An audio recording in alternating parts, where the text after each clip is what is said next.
Good evening, everyone. Welcome to Noce. Thank you very much for being here, especially to those of you who are here in the room. Since July, we have been able to do live shows once again in the space. We never really stopped doing shows at all in this room, but we were online exclusively for a few months. It always felt like a distinct privilege to present music and perform here in this space, but that is only more and more true in days like today when virtually the entire industry is shut down. I think we're all lucky to be here this evening, and I'm glad you decided to be here with us. One of the reasons we feel good in doing that is we are able to maintain our safety protocols here at the club, so very passive-aggressively, I want to thank you in advance for helping us keep those safety precautions there, regardless of your opinions on the issue. Anytime you're not drinking, if you keep your mask on tonight, that would be great. And if you want to wear your mask less, we will make sure that you continue to have great things to drink while you have the mask off. Tonight is particularly special because throughout the day I thought for sure we were going to have to postpone because of the weather. These guys drove through some nasty stuff to get here, and you know, we'll probably be driving this evening back through it. It's a testament to their dedication to the craft that they're here tonight. It is a stellar band that I'm really looking forward to hearing. Damani Philips has been the source of so much wonderful music in this room and many others around the world. And he brought some fantastic musicians with him here this evening and is sharing the bill with Jim Buennig, another fantastic saxophonist. Please join me in welcoming to the stage, along with these other wonderful musicians, Damani Philips and Jim Buennig.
Hey, thanks, folks.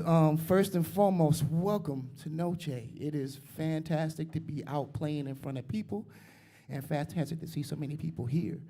And I'm hoping, knock on something, hope you don't mind me knocking on your nice piano, man. But knock on wood, we got a few people out there in cyberspace checking out the show too.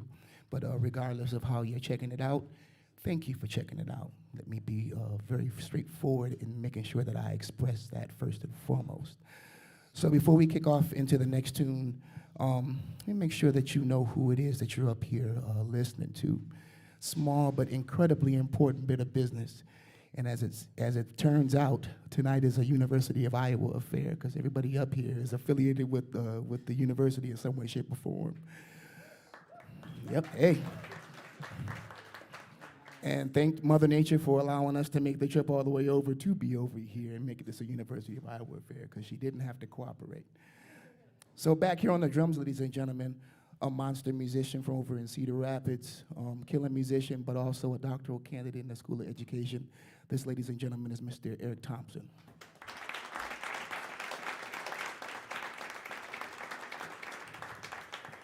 Back here on bass is one of our former UI Jazz Studies master students, but has finished his degree and gone on to do many, many things and stand forthright on his own 2 feet as a musician of legitimate consequence here in our region. This, ladies and gentlemen, is Mr. Blake Shaw on the bass.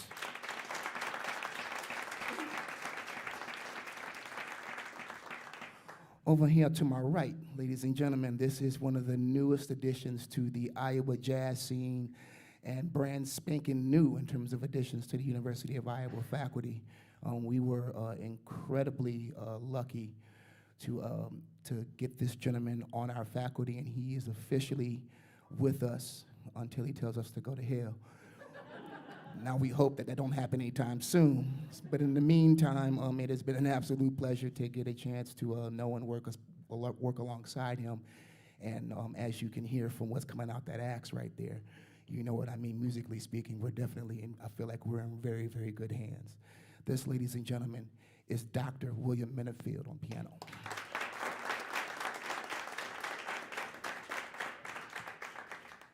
And over here to my left, my partner in crime for the evening, also a former master's student at our university, but left us and went on over to the University of Texas and got his doctorate. So he is getting ready to set his roots in someplace good at some college somewhere teaching, and I hope to see that happen real soon.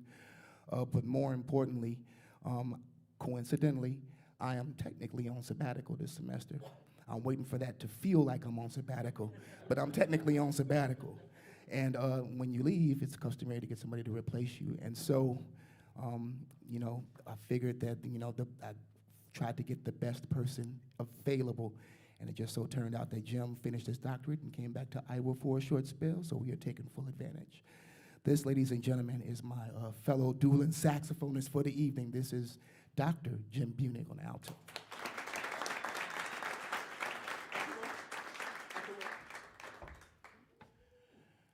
And he's gonna get up here and grace the microphone too. This is a deal we made that if we pick the tunes, we have to introduce it. So you'll be hearing from him very, very shortly.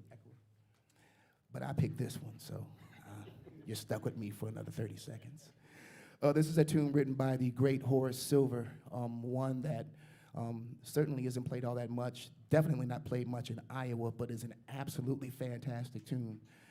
And any opportunity I get with a 2-horn lineup, I try my best to work it in there really quietly, real slick-like, so that I get another chance to play it, because it doesn't quite work so good unless you have 2 horns. But let's give this a go. This is Horace Tune's lesser-known composition entitled Ekero, which is actually just his first name spelled backwards.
Thank you. Again, Ekara Horace Silver. We're going to continue now with a tune by Neil Hefti called Repetition, and it's great to be here. This is this is now the third time we've done this Dueling Saxes arrangement, and it's been every January, I think, for the last 3 years. So, yeah, somehow we haven't missed a January. Yeah. Even in these times, we haven't missed a January. Neil Hefti, this is Repetition.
All right, sorry, folks. You know how it is, deliberations. The plan is very clear in your mind until you get to the end of the tune and you're like, So forgive us for second guessing ourselves. Actually, the deal was that you pick this tune, or did I pick it? Okay, I'll take that. So we both are junkies of a gentleman, an alto player named Cannonball Adderley. By and large, the cat that I would consider to be my musical father when it comes to alto playing. The man, if you don't know him, go get to know him. Trust me on this, you'll be very, very pleased you did. But this is one of his tunes. One of his tunes that he made popular with his quintet. This is actually written by